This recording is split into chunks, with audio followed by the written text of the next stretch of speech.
ZNS Total Sports is brought to you by 4th Terrace Diagnostic Center.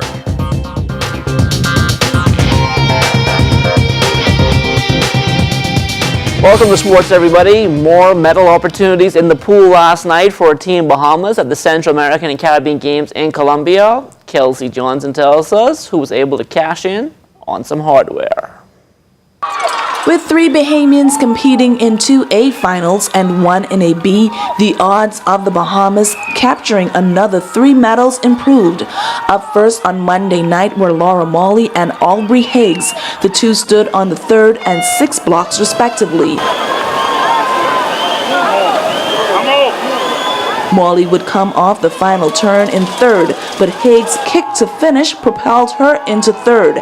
Higgs would capture the bronze in the 200-meter breaststroke, clocking 2 minutes 30.83 seconds.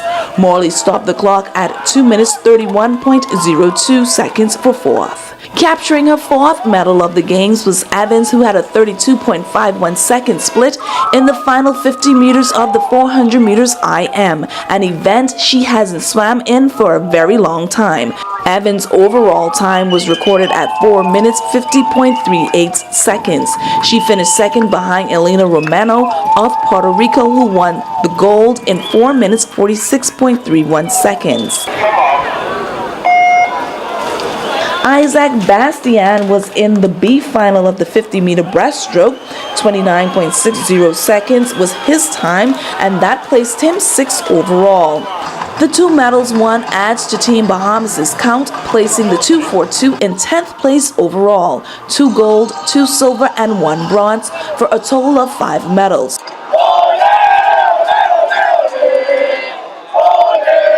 Out front is Mexico with 125 medals, 46 gold, 44 silver, and 35 bronze. Colombia, the host country, has 91 medals, 36 gold, 28 silver, and 27 bronze. Reporting from Barranquilla, Colombia, where the 23rd edition of the Central American and Caribbean Games is taking place, I'm Kelsey Johnson, ZNS Total Sports. The athletics competition at the C.A.C. Games yet to get underway, but when it does, John Ingram will be at the helm for the 242, serving as head coach at the senior level for the first time. Other coaches ahead of me, like David Charlton, they told me, just do you, stay focused and excellence is ahead of you. I haven't met with the team as yet because of all athletes are different areas. 1 or 2 are here at home training, but other than that, when we get to Colombia, we're going to set the team together, and we're going to have our objectives ahead of us, and we're going to let them know what we expect and what our goals are. We form a group, and I was able to communicate with some of the athletes with the numbers we got so far, and it's going good so far. We talked to Jamal Wilson. He's headed over there today.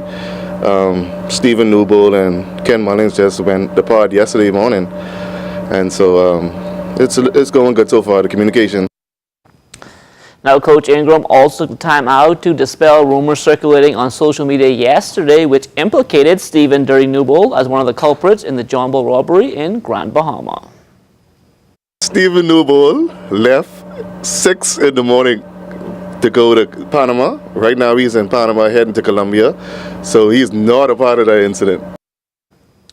Before heading to C.A.C., our men's national softball team getting a tune-up in tonight against the New Providence Softball Association All-Stars. National team catcher Angelo Dillard spoke about his expectations once the team reaches Colombia. My expectation with this team is very high. Can we win it? I don't know. I do expect us to finish in as one of the top teams in the tournament. Definitely, I think we have the capabilities. End of the day, it's all about what the guys just coming together, unifying, and just playing at the best possible ability that they can. Swimmer DEVANTE CAREY, not part of the team competing for the Bahamas at C.A.C., but he did attend the C.C. Championships recently, and he was able to hold his own. Coming off of Nationals, it was a good meet. I wouldn't say it was my best meet, but saying that Nationals was a week right before that, it was a good meet. Basically swam right on all of my best times. Most of my races less than half a second off. So not mad about it. I was supposed to get my Youth Olympic Games A cut in the 50-meter backstroke because I missed it by .02 at nationals. But that's all right. Keep trying, and hopefully I get selected for this year, October. In addition to getting that A cut for the Youth Olympics in October, CAREY spoke about what else he has on the horizon. I already qualified for the Pan Am Games, so hopefully I go there. I have many other big meets, Grifter, C.A.C again next year. So hopefully I just get it going, and I should have a good season next year. You doing good, well? Yes, sir. Are you looking at schools already? Yes, sir. You mind telling us? Or? Nothing solid yet, just starting the process with the NCAA and starting to get my name out there. After making it past the first round of FIBA Caribbean Cup qualifiers earlier in the summer, our women's national basketball team now preparing for the Central Basket Championships next month. Interim head coach Wade Watson spoke about how his practice sessions have been going. We have some of the junior players who played at the junior level last year and the year before last is now starting to come out. We have maybe about 3 players who played in the last tournament in Suriname coming out consistently, and then we have Marvia Dean.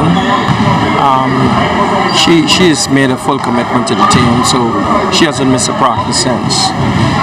Some of our players are 1, 2, and 3 board. A number of players went back to university, but we have some players here who are not coming out.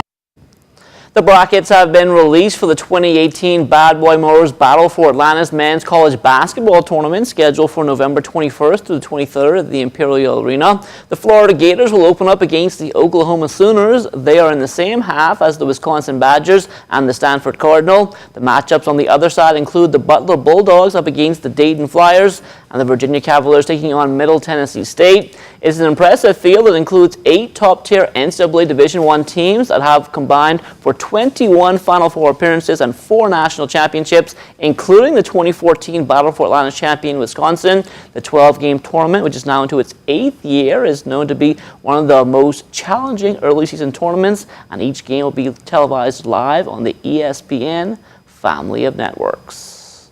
Well, it took an extra day, but the Boom Boom Room, in conjunction with 360 Waste Management, finally closing out its Independence 8-ball shootout yesterday. And when all the smoke had cleared, it would be Marcio Smith taking home the $4,000 top prize in the singles division. Dario Woodside finishing second, taking home $2,000, while Tyler Russell from Abaco rounded out the top 3 with $1,000. In the team competition, the Lloyd's Sharpshooters out of Long Island captured the $2,500 top prize. The Budget Meat Mark Bag Boys, they got half of that for second, while the Eliminators were third with $700. Prizes were paid up to 12th place for singles and 6th place for doubles. The turnout is good. The shooting is very excellent. You know, the players I've seen, it's mature. They're learning. You have YouTube, and they're taking it to the next level. And Long Island itself is investing in the youths in the sport. And we have a 15-year-old just win the doubles with a partner. Beat all of us good players. I played some pretty good pool against some pretty good players, and I think I fared pretty well. During the tournament, Sydney captain A.C. Bain was honored for bringing the game here to the capital back in 1994. On the world stage, we have a lot of players from the Bahamas that are now doing quite well abroad, and I think this is all due to Mr. Sidney Bain here for bringing Valley to Nassau here on his island. I grew up playing with him, and I watched his game. I mimic a lot of his game. I mimic Ali Shark, Swing, Lil Jim. You know, it's good when you could have a legend, him, Flo Sanders, and we still could grasp upon their skills and carry it internationally, because the games we play, they love to see. They like to see pretty pool. I am elated. I'm almost in tears of joy. You know, when you have tears of joy, that means that you're very, very happy and care about what the people, the pool players have stand up and telling me at this particular time is that Captain A.C., you did well. And that will do it for sports. Stay tuned. The Bahamas Tonight comes back after the break.